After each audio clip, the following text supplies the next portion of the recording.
One man is behind bars after firing shots in an Orchard Mesa neighborhood. Amanda, we are out here near a field off the Logos Court.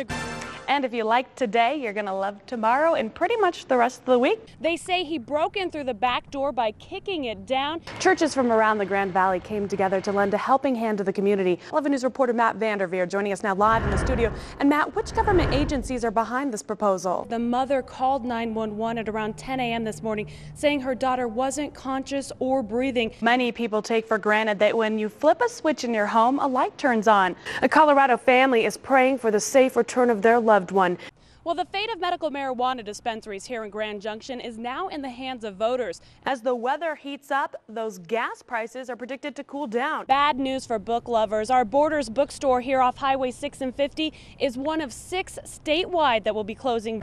And Natalie, do we know exactly what they were looking for, and also did they find anything? Well, Gina and Glenn, we don't know exactly what they're looking for at this point, but the coroner's office did bag several bone fragments that they're going to take in for further testing. Now, the coroner's office, the Mesa County Sheriff's Office, Search and Rescue, they all started their search up on 23 Road, and then it led them here to this field off Logos Court where I stand now. This is a case that's eluded law enforcement for nearly 4 years. As they fan out across the field, all are hoping to find yet another piece of the puzzle. It is a case that definitely, we have a strong desire to solve. Armed with shovels and markers, the search for clues into the disappearance of Paige Bergfeld is heating up again. Trying to distinguish what could actually be evidence or not.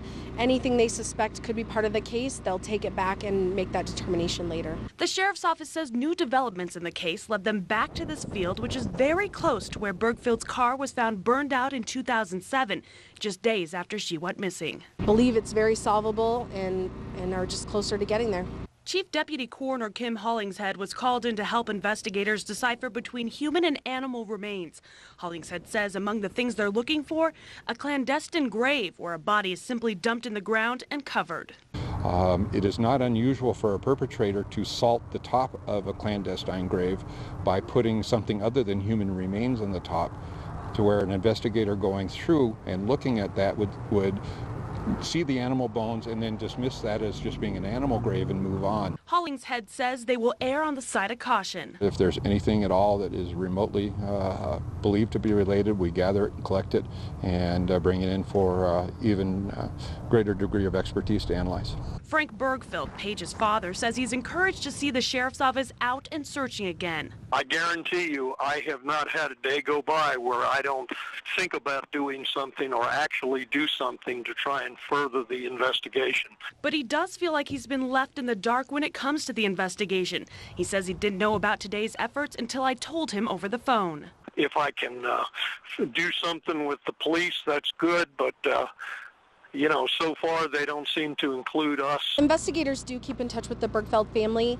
It is quite possible that they aren't giving specific information about what they're doing to him, and that could just be waiting until the results of this is done. But we are absolutely in touch with the Bergfeld family on an ongoing basis. Today's search wrapped up around 2:10 p.m. Mesa County Sheriff's Office says, though, it's not over for them. They plan similar operations like today's throughout the week. However, they have announced no locations. Now, this latest search comes close to a milestone. In June, Paige will have been missing for 4 years. Back to you, Gene and Glenn. A microburst sent a couple of hot tubs flying today. One landed in the middle of North Avenue at the busy intersection of 12th. Luckily, no one was hurt, but it was all caught on tape, and 11 News is the only place you'll see this story. I weigh 250. There ain't no way you can push that off. Scott Kelly is a big man. The owner of Aqua Times Pool and Spa says he can't believe what happened this afternoon. We've had them double and triple stacked. Never has a hot tub ever flown into North Avenue. Never has a hot tub been thrown like this. And it was all caught on tape. Based on the camera, they don't call it a tornado, but it's a sure heavy wind burst. It was a microburst to be exact. The National Weather Service in Boulder, Colorado says wind may have gusted to up to 70 miles per hour because the surrounding buildings caused it to funnel through. I mean, you're looking at 650 pounds of dry weight that's flat on the surface that was thrown like a little piece of twig. A microburst is when air descends and accelerates on the ground. Grand Junction Police directed traffic while a forklift was used to pick up the massive tubs. For Kelly, though, he's just glad no one was hurt. So we have some great buys for slightly damaged hot tubs now. The Grand Junction National Weather Service says the burst was localized. Natalie, any indication of what they're looking for? Amanda, we are out here near a field off of Logos Court. A group of around more than 10 people with the Mesa County Sheriff's Office, Search and Rescue, and the Coroner's Office scouring a field. We don't know exactly what they're looking for, but they say it's evidence in the missing persons 2007 case of Paige Bergfeld. They've got tools, they've got shovels. One of our reporters, Tim Siesko, says he saw them bag something. Now, the missing mother of 3 led a secret double life as an escort. Her car was found burned out not far from this area. Joining me now is Heather Benjamin with the Mesa County Sheriff's Office. And Heather, what kind of developments brings you out to this field today? Well, just the case has been active and ongoing since 2007, and through the developments of the case, we wanted to bring investigators out here and search this field. What is the plan for the rest of the day, the rest of the week? Any telling? They definitely will be out here the rest of today searching this area. It's possible, based on volunteer availability, that they could be out here some more days this week, but we will probably see searches continue into the future. I talked with Paige's father today, Frank Bergfeld. He says he's encouraged that the staff has left the office, that they're out in the field doing investigative work.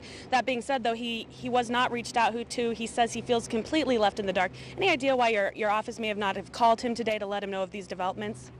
Well, we have a number of developments that occur all the time, and really it's unfortunate for him. We understand his position, but investigators aren't able to keep him in the loop of every single development, just to know that the case is ongoing, and they do overall have communication with him. All right, thanks you so much for joining us, Heather. And as long as investigators are out here on scene, 11 News will be on scene. Now, you may remember Lester Ralph Jones was named the sole suspect in Paige Bergfeld's disappearance. Her body has never been found. He has never been arrested. Again, we're going to stay on scene and bring you any developments. And if you want to be the first to know about any major developments, go to NBC11news.com and sign up for our breaking news text alerts. That way you'll be the first to know. Amanda, back to you for now. Tonight at 5:30 and 10, though, I will have some sound with Frank Bergfeld on these new developments. Again, bin Laden, the mastermind behind the September 11th attacks against the United States, is dead, and the U.S. is in possession of his body. President Barack Obama addressed the nation late this evening, and you saw it right here on NBC Live.